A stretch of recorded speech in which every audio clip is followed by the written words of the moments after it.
Hey, what's going on everybody? My name is Jack. Welcome to a new YouTube series I'm starting. Behind me is a new to me 1996 Mazda Miata. I found this one on Facebook Marketplace down in southern Florida and had it shipped up to Chicago, and it came yesterday. So let me show you around real quick. Like I said, this is a 1996, so that means it's an NA Miata. It's the first generation, but starting in 1994, they got an upgraded 1.8 liter engine. So this is called the NA8. And this is a great example. This one came from Florida, so there's no rust anywhere. I was under it today. It only has 78,000 miles on it, and everything is all stock. The previous owners haven't done anything to it, and that's going to make it even more fun for me to get it going.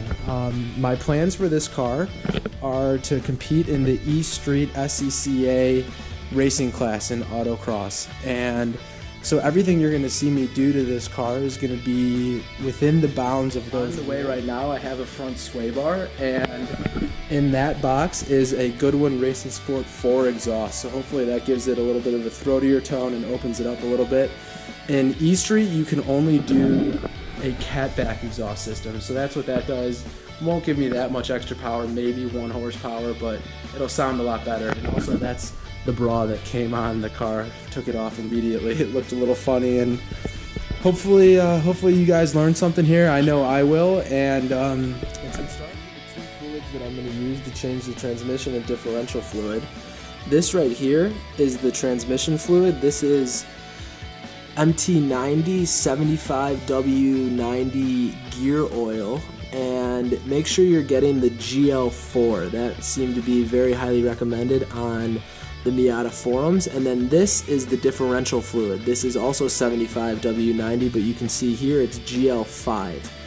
Your transmission is going to take 2 quarts of MT90, and the differential is only going to take 1 quart of gear oil. So without further ado, let's get under the car and start changing. A torque wrench, a breaker bar, a 24mm socket, a 23mm socket, a pump, some towels because it's going to get messy, and a pan to catch all the fluids.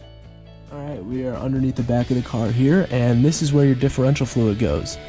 This is the drain plug, that's a 24mm, and this is the fill plug, that is a 23mm, and you always want to do your fill plug first. And the reason is, if you do your drain plug first and you drain all the fluid and this is a seized bolt, then you're going to have to go to your mechanic shop with no differential fluid.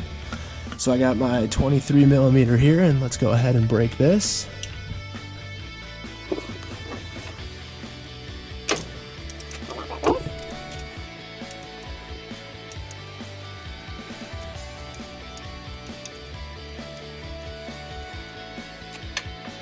Now this is a magnetic bolt, so any metal shavings that are going to be stuck in there are going to stick on this bolt, and that's actually pretty clean, which makes me think that this has been changed at some point. Save this washer, as you'll need to reuse the washer. But now that we have our fill plug pulled, we're going to go ahead and try and release the drain plug.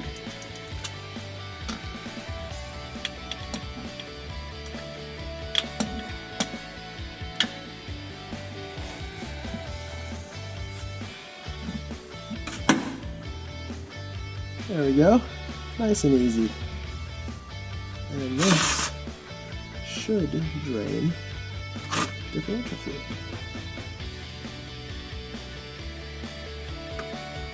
Oh yeah, would you look at that? It's not as bad as I was expecting.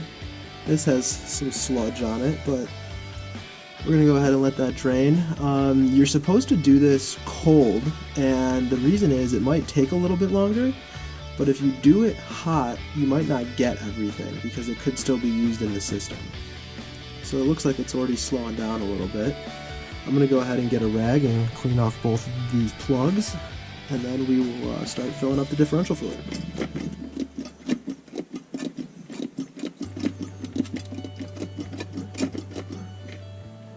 Alright, now that that's completed,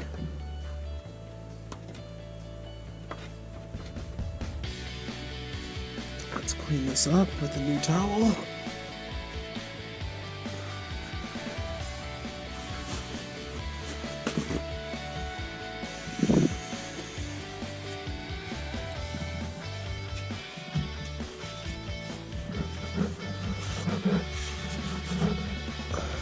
Before this keeps leaking, I'm going to put the bolt back in.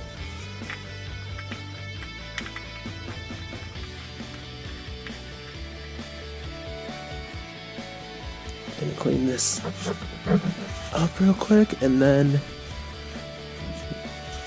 after I clean this up, that bolt is also going to get torqued between 29 and 39 foot-pounds. So I am going to go for 30 again. So my torque wrench is already set to.